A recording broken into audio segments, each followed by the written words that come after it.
أسعدتم ظهيرة أينما كنتم أيها السادة والسيدات. من الفضائل التي نقدم لحضراتكم من نشرة الأخبار والمستهل بالعناوين.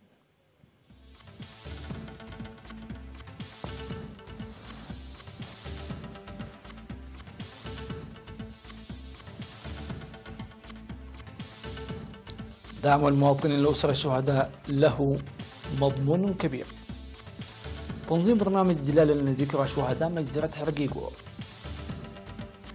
الذين المقيمون في الخارج يحيون ذكرى الشهادة. 20 قتيلا في تفجيرات بشمال شرق نيجيريا. والرئيس الكولومبي الجديد يتعهد بتوحيد البلاد وتقرير اتفاق السلام. قتلى ومصابين في زلزال ضرب أوساكا اليابانية. أهلا بكم للتفاصيل. أكد السيد زرعي تخلأ مدير الرعاية الاجتماعية في وزارة العمل والرعاية الاجتماعية أن الدعم الذي يقدمه المواطنون لأسر الشهداء له مضمون هائل إضافة إلى دوره الاقتصادي.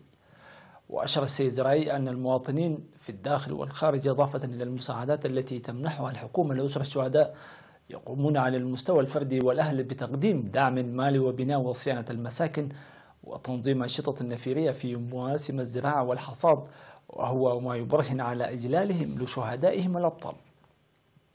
وقال السيد زرعي أنه تم تقديم دعم مالي بأكثر من 102 مليون نقفة لأسر الشهداء منذ أن بدأ المواطنون المقيمون في مختلف الدول تبني أسر الشهداء طواعية، وتم تسريع 55 من أسر الشهداء بأكثر من مليون نقفة وتنظيم دورات مهنية وتدريبية لتحسين حياتهم المعيشية. كما قدم المواطنون المقيمون في الداخل حوالي 14.7 مليون نقفة ل 664 أسرة شهيد وتنظيم دورات مهنية وتسريح 503 أسرة شهيد بتكلفة مالية تقدر بحوالي 6 ملايين نقفة، مناشدا لحزو هذا العمل النبيل. وقد بدأ في العام 2007 و2008 برنامج مدروس يقوم به الإريتريين المقيمون في الخارج لمساعدة أسر الشهداء المحتاجة بإشراف وزارة العمل والرعاية الاجتماعية، حيث علم تبني المواطنون المقيمون في الخارج من أسرة واحدة وحتى 54 أسرة، والمواطنون المقيمون في الداخل من أسرة واحدة إلى 60 أسرة.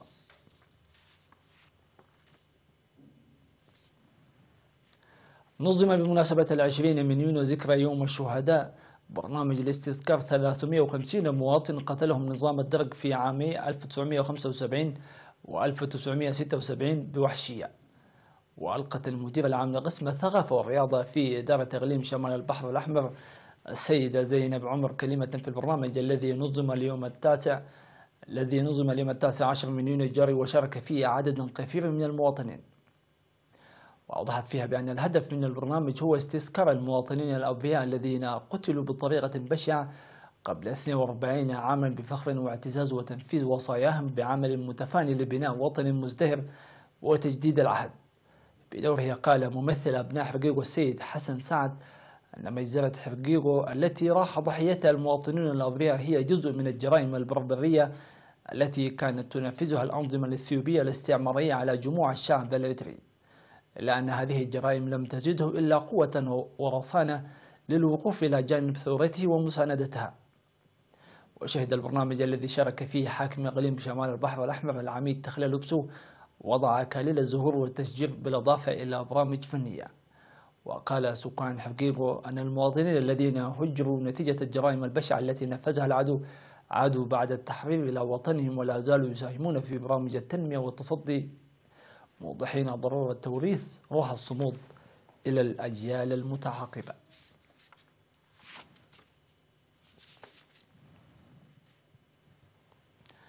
أحيا الإريتريون المقيمون في جوبا عاصمة جمهورية جنوب السودان بالإضافة إلى دنفر وسان هوزي بالولايات المتحدة الأمريكية بتنظيم برامج تمجد وعظمة المناسبة.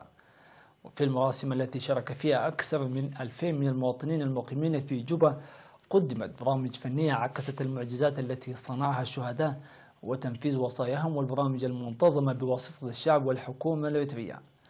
وألقى سفير إريتريا في جنوب السودان السيد يوهانس تخلى ميكائيل كلمة أوضح فيها أن الشعب الإريتري دافع القالي والنفيس لنيل الحرية وحماية السيادة، مما أعطى ذلك استغلال الإريتريا معنى خاصا، موضحا بأن إحياء كافة المواطنين 20 من يونيو ذكرى يوم الشهداء يزرع الفخر والاعتزاز آخذين في الاعتبار الثمن الباهظ الذي دفع لنيل الحرية والاستغلال، وهي يوم يتجدد فيه العهد لبناء وطن مزدحم. من جانبه قال الرئيس الجالية الإريترية في جوبا وضواحيها السيد هابتوم زرعي أن تنفيذ وصايا الشهداء الأبرار الذين ضحوا بأرواحهم القائلة هبة للشعب والوطن بعمل متفاني واجب كافة مواطن.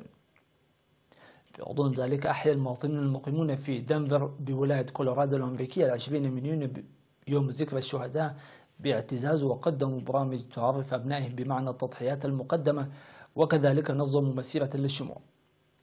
كما أشارت المعلومات الواردة بأن المواطنين المقيمين في سان هوزي بولاية كاليفورنيا أحيوا 20 من يونيو يوم الشهداء بفخر واعتزاز.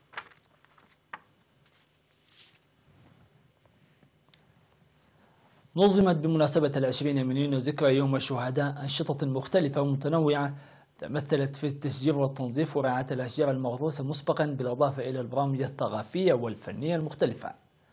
وقام 200 من أعضاء جمعية فرقة المناضلين 85 التعاونية في 17 من يونيو الحالي بقرص الشتول باسمهم واسم رفقائهم من الشهداء بعدهلو. وقال السيد تولد برهان رئيس الجمعية أن شهدائنا دوما في قلوبنا، موضحا بأن جمعيتهم قرست بمناسبة 20 من يونيو 300 من شجرة البن في المكان الذي سمح لهم وفق الطلب الذي تقدموا به، فيما تم الإعداد المطلوب لرعايتها. في غضون ذلك قام الفنانون الناشطون تحت رعاية فرع الثقافة للجبهة الشعبية للديمقراطية والعدالة في 18 من يونيو الجاري بتنظيم مسيرة انطلقت من ساحة الفاتح بسبتمبر وحتى مقبرة الشهداء الوطنية إكراما للشهداء. كما نظمت إدارة الإقليم الأوسط بدورها في مساء 17 من يونيو الجاري في مركز هواكي لترفيه برامج فنية شارك فيها الفنانون والرياضيون. بجانبهم نظم أعضاء اتحاد سباق السيارات والدراجات النارية في 13 من يونيو الجاري أنشطة فعالية في التشجير وبناء الحواجز المائية في منطقة بلزة تحت شعار شهدائنا دوما في قلوبنا. فيما نظمنا حوالي 2000 من أعضاء الاتحاد الوطني للمرأة أعمال النفيرية في مستشفى أورطا.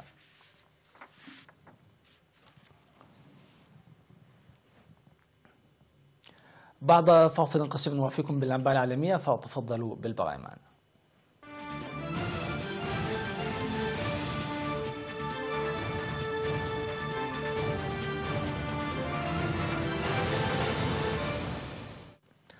قالت الشرطة النيجيرية أن تفجيرات قتلت ما لا يقل عن 20 شخصا في شمال شرق نيجيريا، في الوقت الذي قال فيه سكان أن عدد القتلى أكبر في أضخم هجوم تشهده منذ أسابيع منطقة تعاني من عمليات جماعة بوكو حرام الإسلامية المتشددة.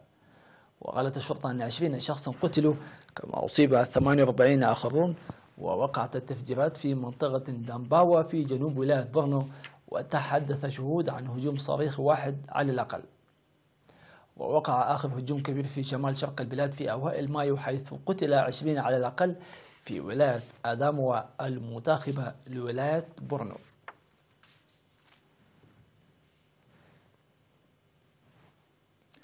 تعهد رئيس كولومبيا المنتخب إيفان دوك الذي فاز على منافسه اليساري غوستافو بيترو بتوحيد البلاد بعد حملة مثيرة للانقسام، لكنه أصر على أنه سيقير اتفاق السلام التاريخي المبرم مع متمردين يساريين.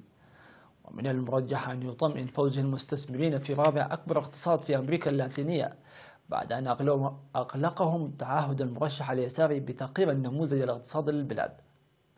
ورغم ذلك فقد أثار دوكي قلق الكولومبيين بتعهده بإلقاء اتفاق السلام مع حركة القوات المسلحة الثورية الكولومبية فارك الذي أبرم عام 2016 وأنهى صراعا امتد 5 عقود.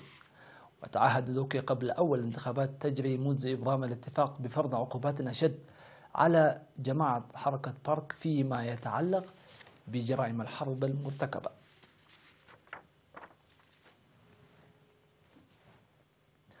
قال مسؤولون حكوميون وهيئة الإذاعة والتلفزيون اليابانية أن زلزالا بلغت شدته 6.1 درجة ضرب أوساكا ثاني أكبر المدن في البلاد، مما أسفر عن مقتل 3 أشخاص وتوقف عمل في خطوط إنتاج في منطقة صناعية رئيسية.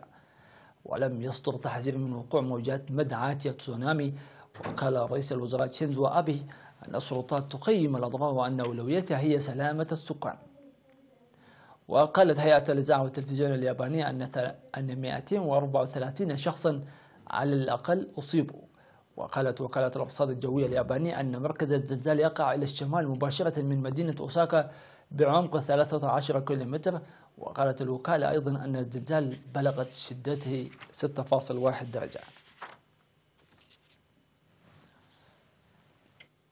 مع هذه الأخبار نصل وإياكم المشاهدين الأفاضل إلى ختام هذه النشرة. شكرا لكم على حسن المتابعة والإصغاء. في أمان الله.